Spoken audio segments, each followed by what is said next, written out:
उद्धव जी और भक्तों ने कहा, प्रभु आप अपने धाम वैकुंठ चले जाओगे, हम किसके सहारे रहेंगे?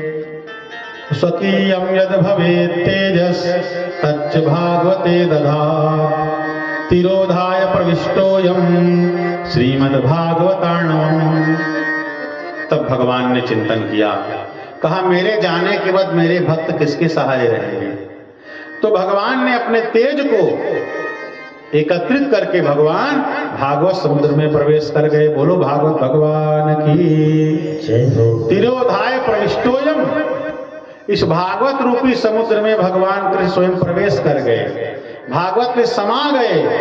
इसीलिए भागवत कितनी महिमा है कि वेदों से बढ़ करके है, यज्ञ से बढ़ करके है, गंगा जमुना इत्यादि नदियों से बढ़ करके है, तीर्थ से बढ़ करके है। क्यों? क्योंकि भगवान कृष्ण भागवत महापुराण में समा गए हैं। तेनेयं वामही मूर्ति प्रत्यक्षा वर्तते हरे सेवनात् श्रवणात् पाठात् दर्शनात् पापनाशिनी। ये जो भागवत महापुराण है, इसीलिए भगवान के शब्दमय विग्रह है, शब्दमय स्वरूप हैं, भगवान के पूर्णावतार हैं।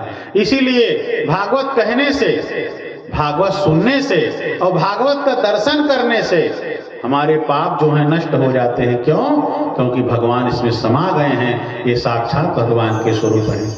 आप दर्शन बस कर लो भागवत का, आपके पाप नष्ट हो जाएंगे। आप भागवत कथा कह लीजिए, गुण को गाइए, आपके पाप नष्ट हो जाएंगे।